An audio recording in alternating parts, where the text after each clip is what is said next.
Dari sejumlah nama yang dipertimbangkan Partai Gerindra, Saudara, menantu Joko Widodo, Erina Gudono ini ternyata masuk dalam bursa bakal calon Bupati Sleman di Pilkada mendatang.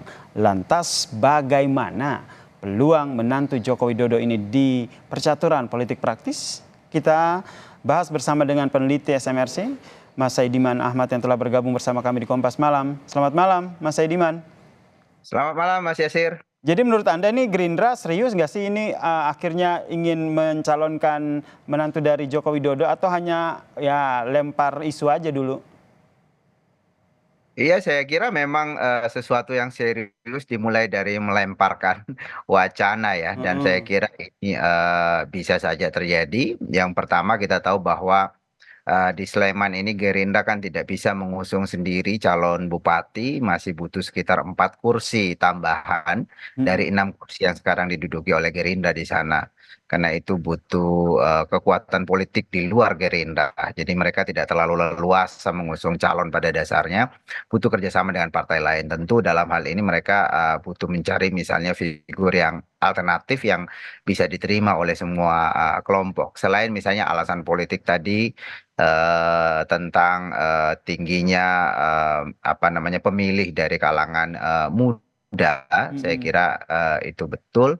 Tapi di sisi yang lain juga kita melihat di sini figur seperti Erina Gudono ini kan figur yang cukup populer. Dia pernah menjadi Putri Indonesia dari Yogyakarta, dari Mm-mm. daerah sana begitu ya. Jadi putra daerah katakanlah begitu, dan cukup terkenal. Apalagi misalnya sekarang ini dia adalah menantu dari Presiden Jokowi. Nah itu dia Mas, ini lebih kepada sosok pemilih muda, ingin menggait pemilih muda atau lebih kepada Erina Gudono ini adalah menantu Joko Widodo sehingga Jokowi efek ini yang ingin diincar oleh Gerindra. Ya, saya kira itu karena juga soal popularitas sebenarnya. Oke. Kalau kita lihat nama-nama yang dimunculkan oleh Gerindra kan mungkin tidak ada yang sepopuler Rina sekarang ini ya sebagai sosok pendamping Kaisang Pangarep. Jadi popularitas ini sangat penting. Kan biasanya di dalam pemilihan kepala daerah, pemilihan anggota legislatif, bahkan pemilihan presiden, modal Mm-mm. pertama yang harus dimiliki oleh seorang kandidat adalah popularitas. Kalau dikenal saja tidak, bagaimana orang kemudian bisa memberikan penilaian sampai kepada pemilihan. Jadi modal popularitas ini adalah modal yang paling pertama. Lalu Mm-mm. kemudian dari sana orang kemudian bisa mencari tahu apakah orang ini layak atau tidak berdasarkan kedikenalan yang sampai kepada publik itu.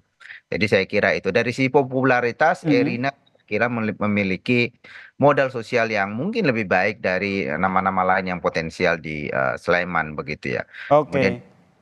Kemudian Oke. selanjutnya saya kira juga sebagai saya kira saya melihat latar belakang Erina ini kan Mm-mm. seorang aktivis pada dasarnya, dia sendiri adalah Putri Indonesia, dan beberapa kali penampilan di publik wawancara misalnya cukup meyakinkan begitu ya, sebagai seorang public figure mengetahui persoalan-persoalan sosial politik yang terjadi di masyarakat. Saya kira dari sisi kualitas juga cukup baik. Meskipun tanpa pengalaman politik praktis ya, menurut Anda? Ya, meskipun tanpa pengalaman politik praktis, tapi catatannya tentu saja adalah mungkin ini buat terutama buat Mm-mm. para aktivis atau pegiat demokrasi, mungkin ini akan mendapatkan sorotan kalau kemudian Erina benar-benar maju, ini akan menambah daftar keluarga Jokowi yang ada di dalam pemerintahan eksekutif. Dan ini kemudian saya kira pemilu sekarang misalnya kan kita punya persoalan soal Mm-mm. politik dinasti, saya kira ini akan kembali menjadi sorotan Nah kalau ini benar. yang ingin jadi pertanyaan saya selanjutnya Mas Aidiman. Ini kalau seandainya jadi maju nih kan berarti hampir semua keluarga besarnya Jokowi ini kan akhirnya ikut dalam kontestasi politik begitu. Anda membacanya seperti apa trennya? Ya, ya, ya. Positifkah atau seperti apa?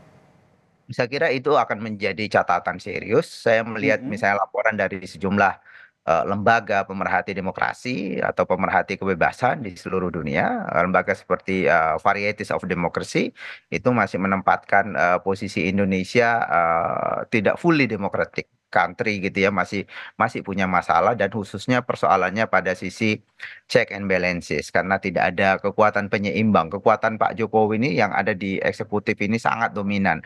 Bahkan sampai sekarang itu hanya ada satu partai di parlemen misalnya Mm. yang bisa mengontrol pemerintah gitu. Selain misalnya keluarganya di mana-mana di dalam eksekutif.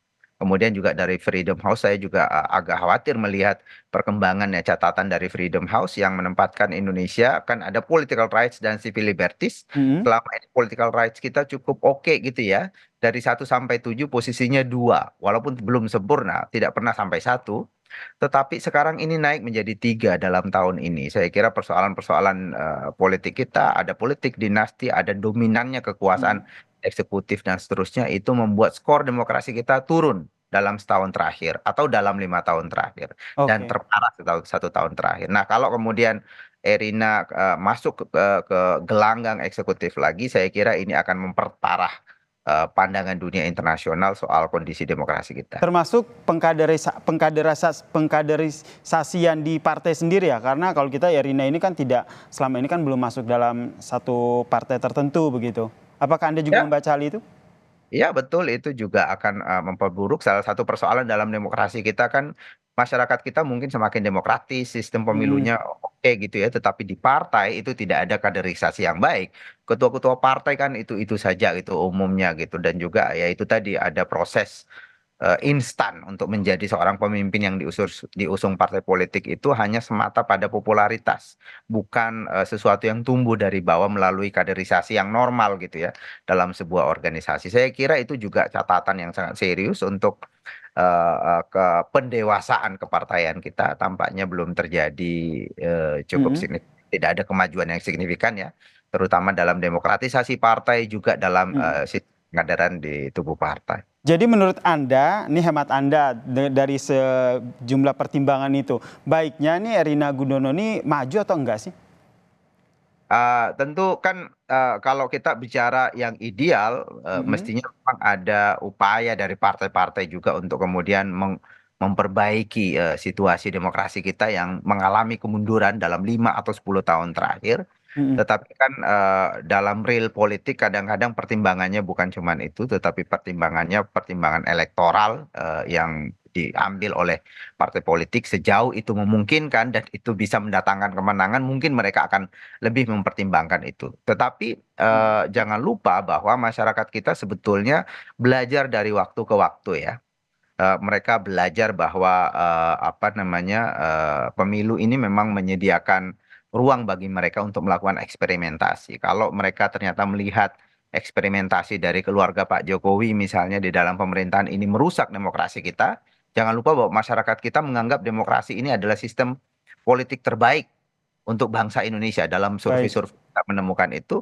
Kalau mereka kemudian mengetahui bahwa apa yang dilakukan, manuver politik yang dilakukan oleh Pak Jokowi ini merusak demokrasi, misalnya mengurangi keseimbangan antara partai-partai pemerintah dan partai-partai yang Mhm. oposisi, oposisi menjadi tidak punya kekuatan atau bahkan sangat lemah ya Baik. dalam kita sekarang, itu bisa menjadi poin yang negatif buat keluarga Jokowi. Jadi Baik. publik juga pada akhirnya bisa Mhm. bersuara secara lebih kritis ke depan. Baik, kita nantikan ya respon dari Erina Gudononya sendiri, suaminya, bahkan dari Presiden Joko Widodo nih. Seperti apa respons dari isu yang tengah berkembang ini. Terima kasih peneliti SMRC, Mas Saidiman Ahmad telah bergabung bersama kami di